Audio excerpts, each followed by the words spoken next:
de Valenciennes qui a ça pour projet de fabriquer des maisons ça va vite. imprimées. Oui, alors là c'est en version accélérée quand même, mais enfin quand même, c'est ça le principe. Je rappelle le principe de l'impression 3D, c'est on construit n'importe quel objet couche par couche comme un millefeuille. Ils se sont dit on va faire la même chose avec des maisons. Donc on va créer une imprimante 3D à maison, c'est cette espèce de grue avec un bras mécanique, un bras robotisé. Donc on le pose sur les fondations de la maison et puis le bras, vous voyez, avec du ciment, c'est un peu comme une poche à douille de pâtissier, vous voyez.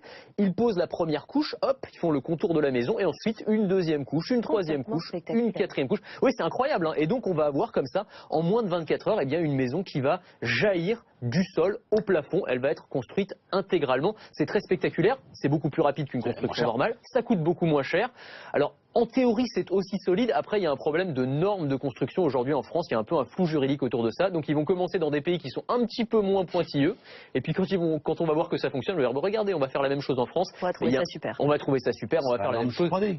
Et voilà, exactement. Et alors, ils ont un projet, par exemple, de faire une résidence universitaire du côté de Lille. Et ils sont en train de réfléchir à l'imprimer comme ça avec une imprimante 3D. Et en Chine, on va encore plus loin. Déjà, c'est les immeubles. Oui, alors c'est ça. Il y a une entreprise qui s'appelle Winsun en Chine qui fait des trucs juste dingues. Ils ont fabriqué, alors regardez l'immeuble là de 5 étages entièrement imprimé en 3D. Alors ils ont triché un petit peu parce qu'ils ont fait chaque étage individuellement avec une grande imprimante. Et ensuite, ils les ont imbriqués comme des Legos, si vous voulez. Mais enfin là, l'imprimante, c'est une imprimante de 6 mètres de haut et de 40 mètres de long.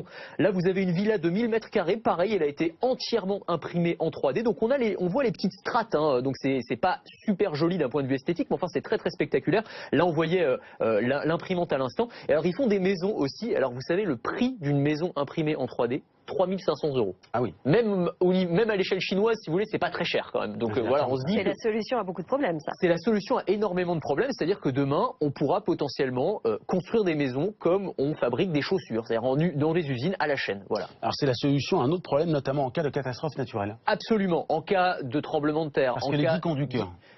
Sandra évidemment. ne le sait pas forcément. Et notamment ceux de Nantes, puisqu'il y a un programme, c'est un programme qui s'appelle Innoprint 3D, qui a été mis au point par des étudiants ingénieurs nantais. C'est le programme qu'on voit ici, le projet qu'on voit ici, c'est-à-dire de fabriquer des petits abris pour, en cas d'inondation, en cas de tremblement de terre, eh bien, être déployé extrêmement rapidement. C'est-à-dire que cette machine, elle est capable, en moins de 30 minutes, de fabriquer un abri de 3 mètres sur 3 et de 3 mètres de haut. Il y a une vraie solidité là-dedans ? Il y a une vraie solidité. Alors, on n'est pas obligé de fabriquer ça en béton. Il y a différentes matières qu'on peut utiliser. Mais voilà, vous avez un toit sur la tête. C'est du provisoire. C'est pas forcément pour avoir une maison et y rester toute sa vie, évidemment. Mais dans les cas de catastrophe naturelle, on peut imaginer, hop, on apporte l'imprimante 3D sur le lieu de la catastrophe et on va fabriquer à la chaîne des petits abris comme ça pour les personnes qui doivent être déplacées.